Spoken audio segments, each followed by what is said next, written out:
ឆ្លងកាត់នៅរឿងរ៉ាវច្រើនយ៉ាងនេះទៅហើយជាមួយនឹងថៃខ្ញុំជឿជាក់ថាបងប្អូនប្រជាពលរដ្ឋយើងប្រកាសជាអឺមានការយកចិត្តទុកដាក់ខ្ពស់ហើយប្រកាសជាមានការប្រុងប្រយ័ត្នខ្ពស់ដូចគ្នាដែរហើយសូមកុំភ្លេចនៅការប្រុងប្រយ័ត្នខ្លួនណាពីព្រោះថាពិភពលោកក៏ដើរមកដល់ដំណាក់កាលនៃភាពអសន្តិសុខកាន់តែខ្ពស់ដែរហើយបញ្ហាព្រំដែនរវាងកម្ពុជាថៃយើងក៏ស្ថិតនៅក្នុងស្ថានភាពផុយស្រួយដូចគ្នាអញ្ចឹងទេមានតែសារផ្ញើទៅកាន់បងប្អូនប្រជាពលរដ្ឋយើងទាំងអស់គ្នាសូមឲ្យមានការប្រុងប្រយ័ត្នមានការត្រៀមលក្ខណៈទុកជាស្រេចដើម្បីប្រឈមមុខជាមួយនឹងបញ្ហាសង្គ្រាមដែលអាចនឹងកើតមានឡើងហើយយើង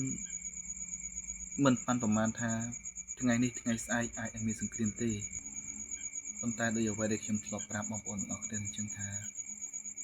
កុំភ័យខ្លាចជាមួយនឹងសង្គ្រាមកុំរអាជាមួយនឹងសង្គ្រាម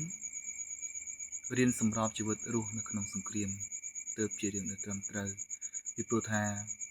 មិនថាប្រទេសកម្ពុជាយើងមិនថាប្រទេសណាឬក៏ពិភពលោកទាំងមូលទេវាជៀសមិនផុតពីការដែលមានសន្តិភាពសង្គ្រាមសន្តិភាពវិវលជុំចុះឡើងអញ្ចឹងទេយើងអាច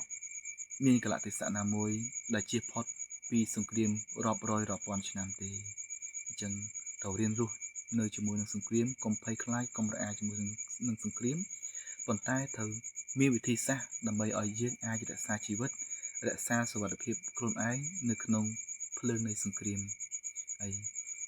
ជាការពិតទៅយើងក៏មិនទាន់នឹងឆ្លងកាត់សង្គ្រាមយូរណាស់ដែរទើបតែរយៈពេលប្រហែលជាខ្ទង់30ឆ្នាំនេះទេដែលយើង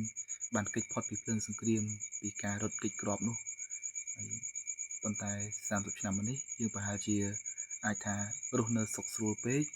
ឬក៏រស់នៅមិនមានការលុតដំមិនមានការឈឺចាប់ពីការដែលមានសង្គ្រាមរ៉ាំរ៉ៃនៅក្នុងប្រទេសអញ្ចឹងទៅប្រហែលជាប្រជាពលរដ្ឋអាចនឹងកង្វះនៅការការពារខ្លួនកង្វះនៅការប្រុងប្រយ័ត្នមានភាពទន់ខ្សោយច្រើនអញ្ចឹងទេក្នុងវីដេអូនេះក៏អាចថាជាសារក្រើនរំលឹកទៅកាន់បងប្អូនប្រជាពលរដ្ឋទាំងអស់គ្នាថា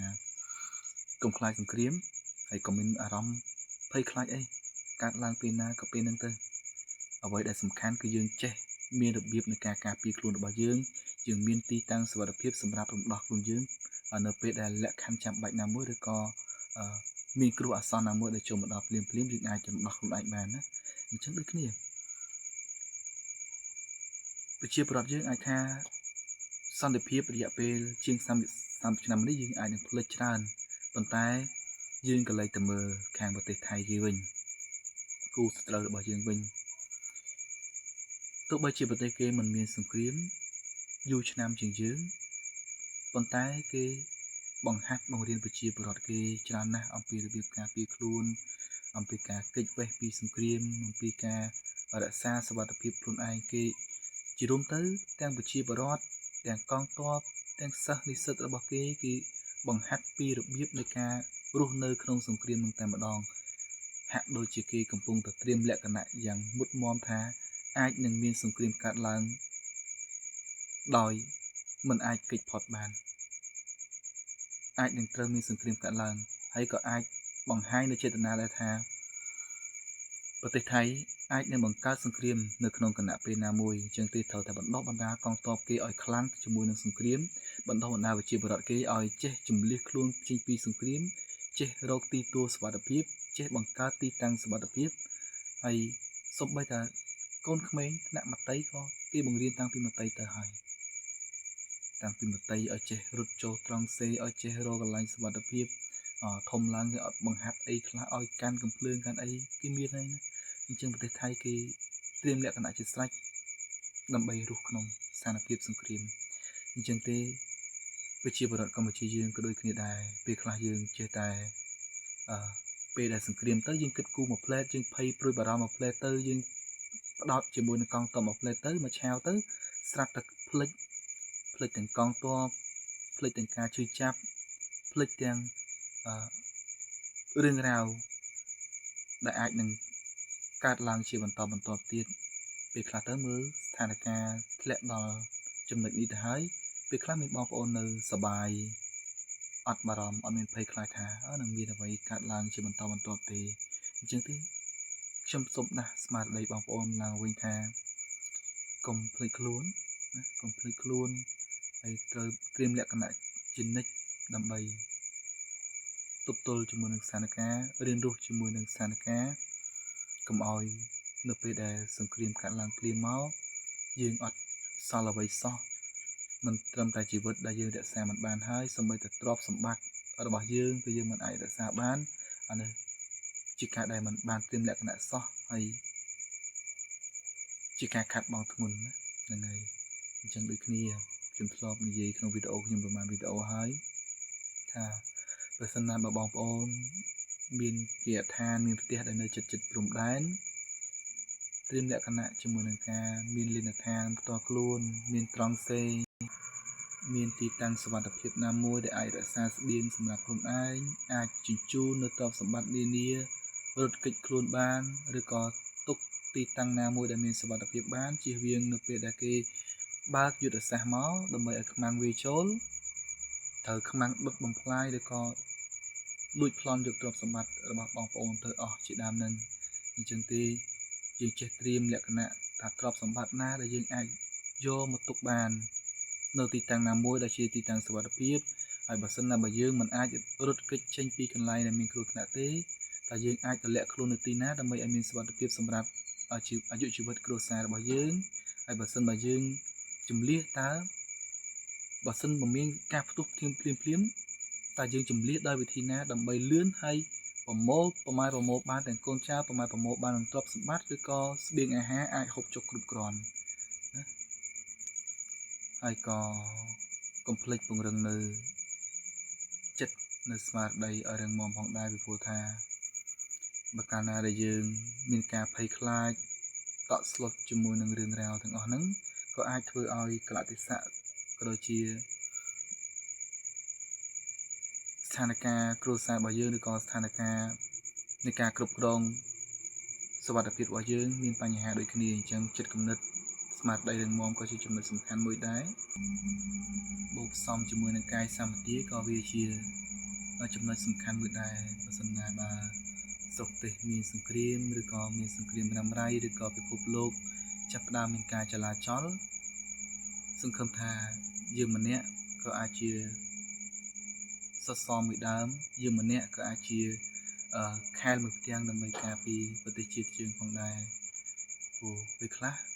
យើងក៏មិនអាចរំពឹងតែទៅលើកងទ័ពទាំងស្រុងដែរណាដូចជាសង្គ្រាមព្រំដែនបច្ចុប្បន្ននេះបងប្អូនធ្លាប់ឆ្លងកាត់ពីជុំនេះបងប្អូនដឹងហើយថានៅពេលដែលកងទ័ពប្រយុទ្ធជួរមុខយើងជាប្រជាពលរដ្ឋបងប្អូនជាប្រជាពលរដ្ឋក៏នៅតែមានការត្រៀមលក្ខណៈដូចគ្នាដែរ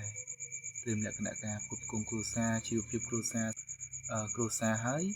យើងត្រូវជួយទុកលំបាកកងទ័ពជួរមុខទៀតមាននឹងការផ្ដល់ស្បៀងអាហារគ្រប់គ្រងទៅដល់កងទ័ពនៅពេលដែលកងទ័ពប្រយុទ្ធជាប់ដៃយើងទៅត្រូវការ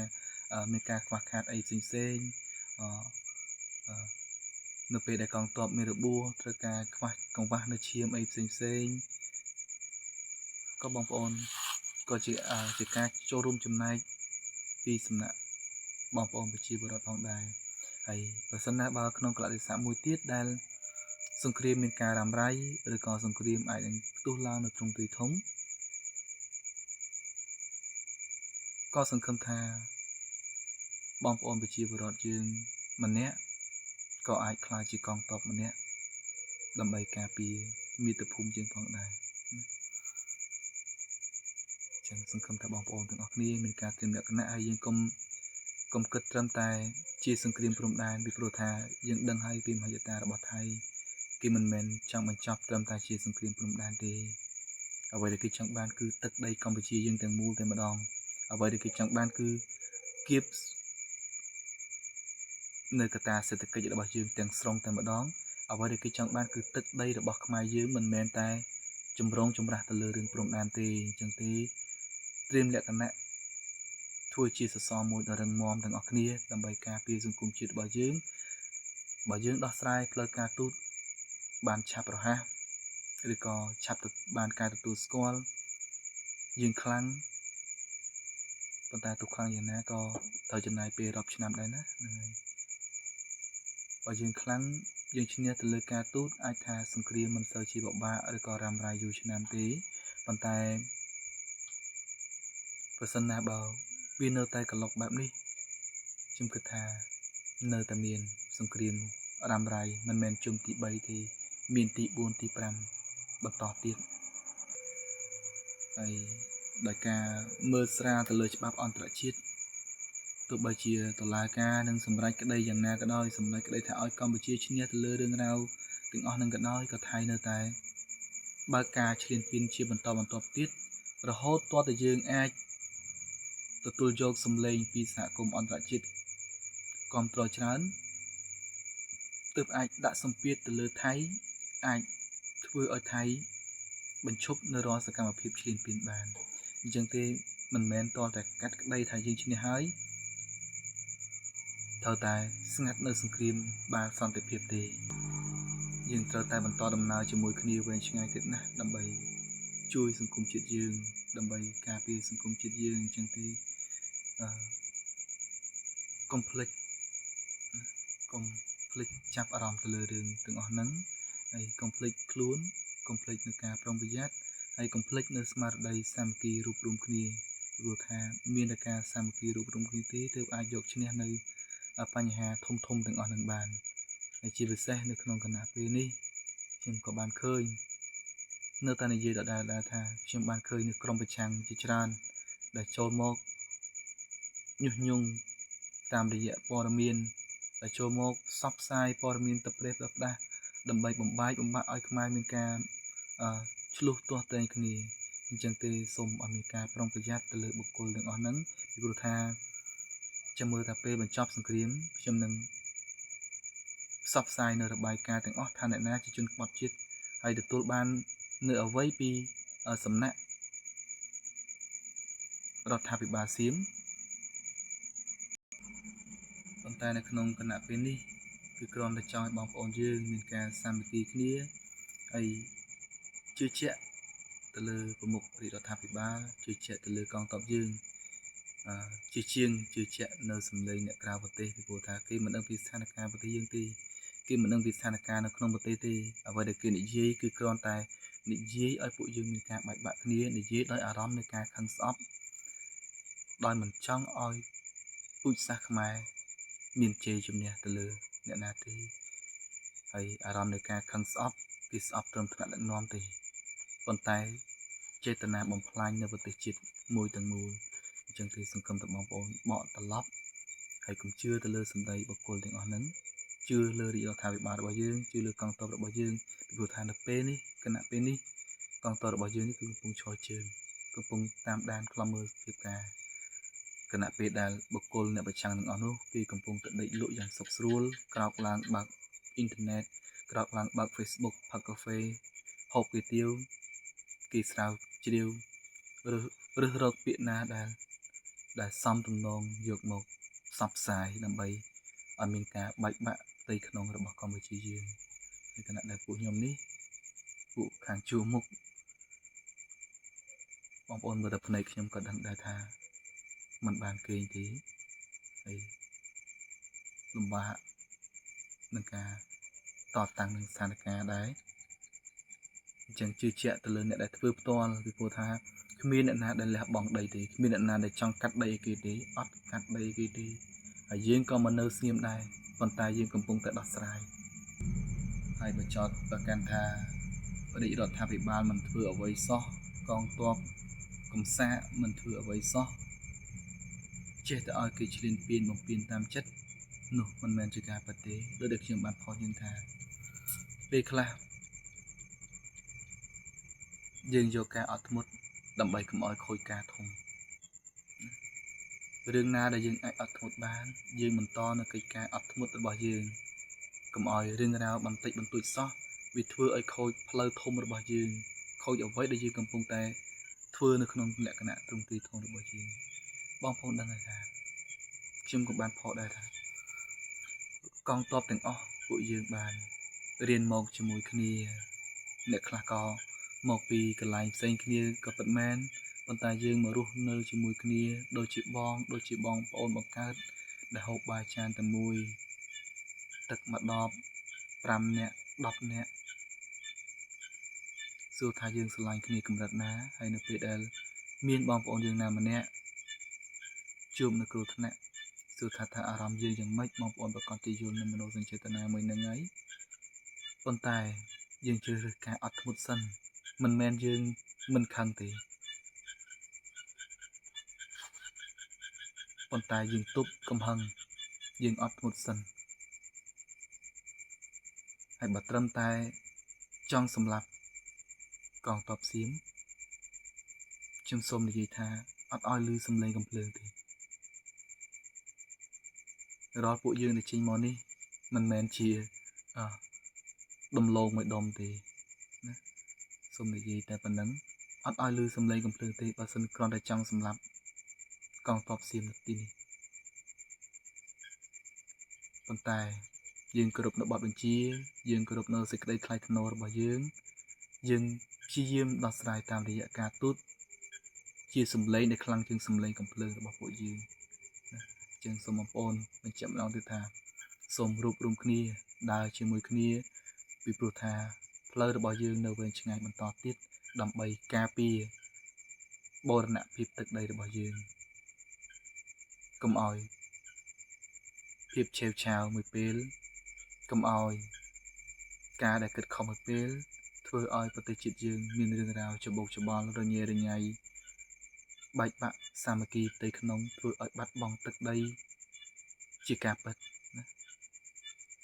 ព្រោះឥឡូវវាមិនទាន់ជាការពិតនេះទេយើងកំពុងតែតស៊ូស្វិតស្វាញខ្លាំងណាស់ដើម្បីទាមទារនៅទឹកដីនេះមកវិញហើយបើសិនណាបើទាមទារតាមរយៈការទូតមិនបានយើងក៏មិនខ្លាចនឹងការប្រើប្រាស់កម្លាំងដើម្បីយកមកវិញដែរអញ្ចឹងសង្ឃឹមថាបងប្អូនស្ដាប់វីដេអូនេះហើយយើងជឿជាក់គ្នាទៅវិញទៅមកហើយដើរជាមួយគ្នាជាបន្តទៀត